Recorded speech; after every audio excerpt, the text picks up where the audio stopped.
आज देखते हैं पाइवट टेबल, जिसके लिए डेटा यहाँ पे है ना, जिसमें कुछ सेल्समैन का नाम है, आइटम है, कौन से जगह पे काम करता है, किस एरिया में काम करता है ना, कौन से साल में कितना सेल किया, महीना कौन सा था, सेल का क्वांटिटी कितना था, है ना, अमाउंट कितना था, ये सारा यहाँ पे मेंशन किया हुआ है। तो डेटा समझने में कोई दिक्कत है यहाँ पे, है ना।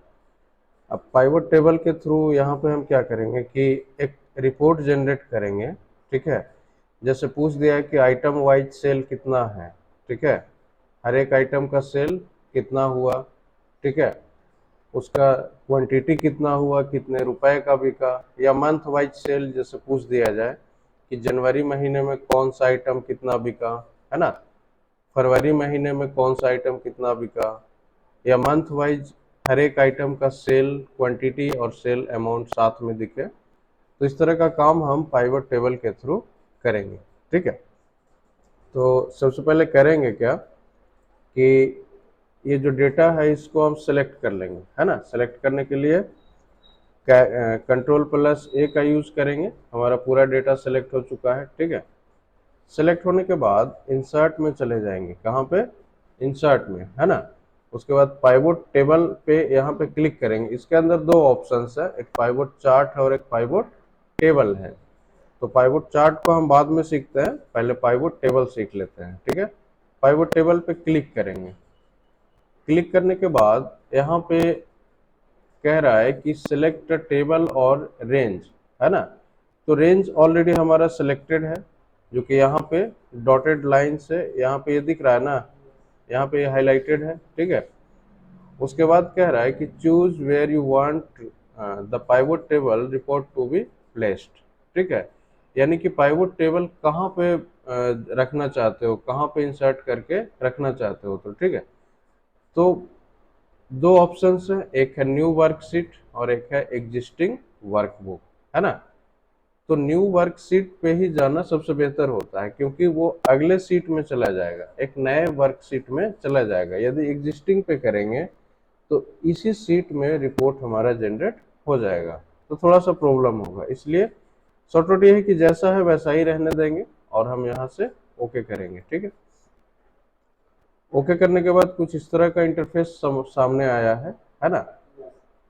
यहाँ पे चार तरह का एरिया है, चार तरह का फील्ड है ना।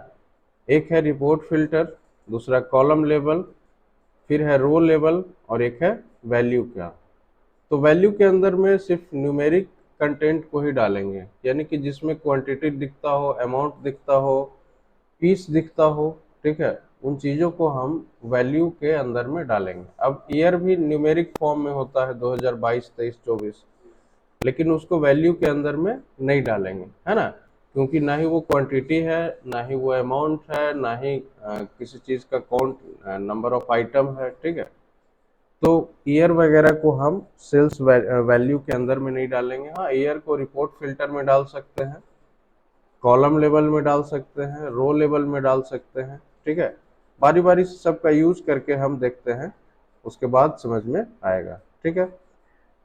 जैसे हम क्या चाहते हैं यहाँ पे कि कौन सा आइटम, है ना, कौन सा आइटम कौन कौन से जगह पे कितना कितना पीस बिका, है ना, कौन सा आइटम कौन कौन से जगह पे कितना कितना पीस बिका। तो आइटम को क्या करेंगे, आइटम को ले लेंगे रो लेवल में। ऐसे यहाँ से करना क्या है, यहाँ से ड्रैग एंड ड्रॉप करना है, पकड़ के यहाँ पे ले आना है, ठीक है। तो जैसे ही लाया यहाँ पे, तो यहाँ पे जितना आइटम था अपने पास, ठीक है, जितना आइटम था उसका लिस्ट रो वाइज आ गया ना, ठीक है।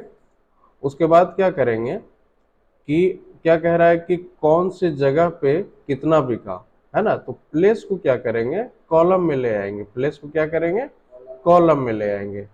तो प्लेस यहाँ पे चार जगह यहाँ डिनोट किया था, गया, पटना, रांची, है ना, और दिल्ली, चारों जगह यहाँ पे डिस्प्ले हो रहा है। अब कह रहा है कि कितना पीस बिका, कितना पीस बिका। तो सेल क्वांटिटी को हम वैल्यू में ले आएंगे, ठीक है।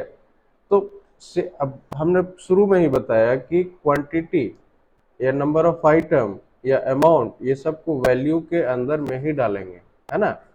जरूरी नहीं है कि जो नंबर के फॉर्म में है उसको हम वैल्यू के अंदर में डाल दें, जैसे ईयर उसको नहीं डाल सकते हैं, है ना।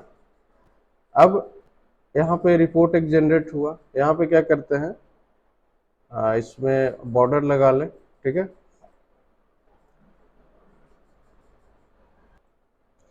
बॉर्डर लगाने के बाद यहाँ पे एक रिपोर्ट जनरेट हुआ जिसमें सीडी दिल्ली के अंदर में एक भी पीस नहीं बिका है ना।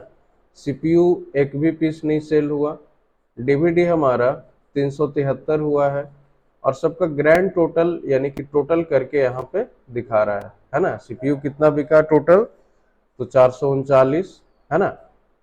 मान लिया एसएसडी की बात करें तो एसएसडी हमारा 239 पीस सेल हुआ। दिल्ली में यदि देखा जाए टोटल कितना सेल हुआ हर एक आइटम का, मतलब टोटल आइटम का टोटल सेल 1374, है ना। उसी तरह से प्लेस वाइज यहाँ पे रिपोर्ट जनरेट हो गया। इस काम को यदि हम मैनुअल करते तो थोड़ा सा मुश्किल होता, है ना। होने के लिए होगा लेकिन काफी समय लग जाएगा। यही हम यदि पाइवोट टेबल से कर रहे हैं तो काफी आसानी से हो जा रहा है ना। अब जैसे आगे चलते हैं, अब इसमें से हटाना है तो यहाँ पे टिक अनटिक कर देंगे, है ना। ये सारा रिपोर्ट यहाँ से गायब हो जाएगा, ठीक है। अब जैसे ये कहा जाए कि कौन से सेल्समैन ने कौन सा आइटम कितना पीस बेचा, है ना, किसी भी साल में, है ना। कौन से सेल्समैन ने, ठीक है, तो सेल्समैन को हम रो लेवल में ले लेंगे, कोई दिक्कत है। उसके बाद कौन सा आइटम, तो आइटम को हम ले लेंगे कॉलम लेवल में, आइटम को कॉलम लेवल में, तो आइटम यहाँ पे आ गया ना, ठीक है। और ये बॉर्डर साथ में इसलिए आ रहा है क्योंकि यहाँ पे ऑल बॉर्डर हमने किया था, ठीक है। उसके बाद कह रहा है कि कितने पीस बेचा, ठीक है, कितना पीस बेचा, तो सेल क्वांटिटी को हम वैल्यू में डाल देंगे, ठीक है। तो यहाँ पे नाम के साथ जैसे अफजल कीबोर्ड बेचा है 142, तो यहाँ पे दिख रहा है ना। मान लिया राकेश कुमार यहाँ पे 149 पीस क्या सेल किया, एचडीडी हार्ड डिस्क ड्राइव, ठीक है, और यहाँ पे टोटल 149 है। तो सेल्स पर्सन के अकॉर्डिंग, सेल्समैन के हिसाब से यहाँ पे रिपोर्ट जनरेट हो गया, ठीक है। कुछ करना नहीं है, बस इसको प्रिंट करके यदि कोई रिपोर्ट मांग रहा है तो उसको हम दे देंगे, ठीक है ना। यहाँ तक किसी तरह का दिक्कत नहीं ना। इसके साथ हम इसका अमाउंट भी अप्लाई कर सकते हैं, क्वांटिटी के साथ अमाउंट भी। तो अमाउंट को यहाँ पे ले आएंगे, है ना। तो जैसे सीपीयू का सेल यहाँ पे है, इतना पीस बिका, और सीपीयू सॉरी सीडी है ना, सीडी का अमाउंट यहाँ पे है, तो इतने रुपए का बिका, है ना। उसी तरह से सीपीयू का 99 पीस इतने रुपए का बिका। कौन बेचा, तो करण कुमार। बात समझ में आ रही है। डीवीडी का 107 पीस यहाँ बिका, और कितने रुपए का बिका, तो इतने रुपए का। तो इस तरह से हर आइटम का यहाँ पे रिपोर्ट जनरेट हो गया है, साथ ही उसका टोटल क्वांटिटी और total amount, total sum of sale quantity and total sum of sale amount, उसका ग्रैंड टोटल नीचे किया हुआ है यहाँ पे, है ना। तो ये तीनों चीज समझ गए, कॉलम लेवल क्या होता है, रो लेवल क्या होता है, और वैल्यू क्या होता है ना। अब यहाँ से एक बार अनटिक करते हैं और आगे सीखते हैं कि रिपोर्ट फिल्टर क्या होता है, ठीक है। सपोज यहाँ पे हम फिर से क्या करते हैं, अब ईयर वाइज रिपोर्ट हम चाहते हैं कि कौन से साल में कितना हमारा सेल हुआ, है ना। तो यहाँ पे क्या करेंगे, सबसे पहले मान लिया आइटम को लेते हैं, ठीक है, आइटम को रो लेवल में ले लिया। उसके बाद यहाँ पे मंथ को लेते हैं, मंथ को कॉलम लेवल में। तो 4 महीने जनवरी फरवरी मार्च अप्रैल यहाँ पे आ गए, ठीक है। मान लिया सेल क्वांटिटी को हम वैल्यू के अंदर ले लेते हैं, है ना। और ईयर को क्या करते हैं, यहाँ पे रिपोर्ट फिल्टर में डाल देते हैं, ईयर को रिपोर्ट फिल्टर में डालते हैं, ठीक है। तो ईयर यहाँ पे आ गया, कोई दिक्कत यहाँ तक। अब फिल्टर का मतलब क्या होता है कि डेटा को अपने हिसाब से सामने रिप्रेजेंट करना, यही होता है ना, किसी चीज को फिल्टर करके, है ना, अलग करके दिखाना। तो अभी ईयर में क्या दिख रहा है, यहाँ पे ऑल दिख रहा है, ऑल दिख रहा है ना। यहाँ पे हम जब क्लिक करेंगे तो यहाँ पे 2 साल हमने एंट्री किया था, 2023 और 24 का ही एंट्री लिया है। तो यहाँ पे दोनों दिख रहा है ना। मान लिया 2023 का देखना है और ओके करें, तो यहाँ पे जो भी डेटा दिख रहा है वो सिर्फ 2023 का दिख रहा है ना। CD 2023 में कितना सेल हुआ, जनवरी महीने में 164, है ना। उसी तरह से कीबोर्ड फरवरी महीने में सेल हुआ है कितना, 142, है ना। अप्रैल महीने में हार्ड डिस्क कितना सेल हुआ 2023 में, अप्रैल महीने में सिर्फ 149 पीस, है ना। तो ऐसे भी हम डेटा को देख सकते हैं। कोई वैसा आइटम है जिसका सेल एकदम नील है, नहीं, सबका सेल हुआ है ना।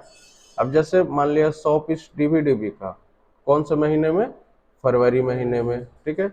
इसका ग्रैंड टोटल यहाँ पे डिस्प्ले हो रहा है। कोई दिक्कत यहाँ से? यदि 2024 का देखना है तो 24 को सिलेक्ट करेंगे और ओके करेंगे। कोई दिक्कत है यहाँ पे? नहीं ना।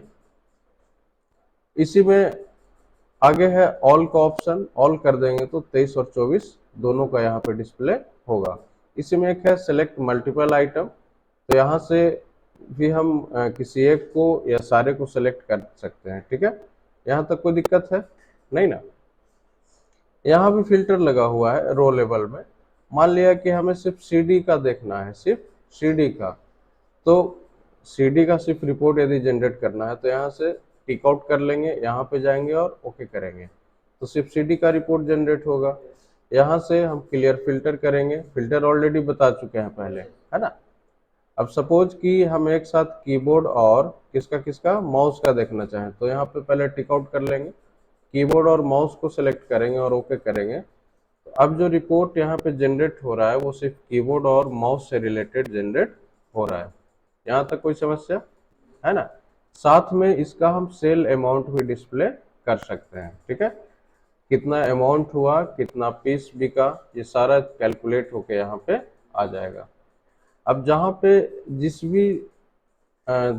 भी लेवल में, यानी कि जिस भी हेडिंग में हमारा फिल्टर लगा रहेगा, वहाँ पे इस तरह का सिंबल, है ना, यहाँ पे बना हुआ रहेगा। तो आइटम में फिल्टर लगाया था तो आइटम में है ना, ये काम हम यहाँ से भी कर सकते हैं। मान लिया साथ में CD का भी देखना हो तो CD यहाँ पे ले लेंगे तो CD का भी दिखेगा। हटाना है तो क्लियर फिल्टर फ्रॉम आइटम पे क्लिक करेंगे तो फिल्टर हमारा रिमूव हो जाएगा, है ना। तो आई होप यहाँ तक किसी तरह का कोई समस्या है नहीं ना। इसी में हम मंथ वाइज रिपोर्ट करके देखते हैं। जैसे मंथ को हम क्या करें, यहाँ पे इसे ड्रैग करके हम क्या करते हैं, रो लेवल में ले आते हैं, ठीक है। और उसके बाद ईयर वाइज, ईयर को हम कॉलम लेवल में ले आते हैं, है ना। उसके बाद क्या करते हैं, सेल अमाउंट को हम वैल्यू के अंदर ले आते हैं, ठीक है। तो इससे क्या पता चलता है कि जनवरी महीने में टोटल क्वांटिटी, है ना, टोटल जो सेल हुआ, सॉरी क्वांटिटी नहीं, अमाउंट यहाँ पे है। तो टोटल अमाउंट 2023 में जनवरी महीने में 81,252, है ना। 2024 में 1,27,591। उस तरह से अमाउंट के साथ यहाँ पे डिस्प्ले हो रहा है, ठीक है। हम यहाँ पे फिल्टर कर सकते हैं। मान लिया सिर्फ हमें जनवरी और मार्च का देखना है तो दोनों को टिक कर लेंगे, ओके करेंगे, तो यहाँ पे जो भी डेटा डिस्प्ले हो रहा है वो जनवरी और मार्च का ही डिस्प्ले होगा, है ना। कोई दिक्कत है यहाँ पे? उसके बाद ओके करते हैं।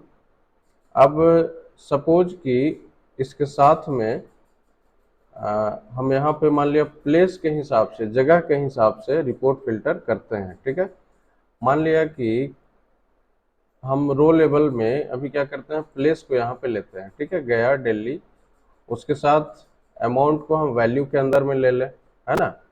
उसके साथ क्या करें कि आइटम को हम कॉलम लेवल में ले लें। तो यहाँ पे एक रिपोर्ट जनरेट हुआ जिसमें 4 जगह दिल्ली, गया, पटना, रांची, चारों का रिपोर्ट यहाँ पे कौन सा आइटम कितना सेल हुआ, कौन सा आइटम कितने रुपए का सेल हुआ, है ना, अमाउंट है यहाँ पे, कौन सा आइटम कितने रुपए का सेल हुआ यहाँ पे वो डिस्प्ले हो रहा है ना।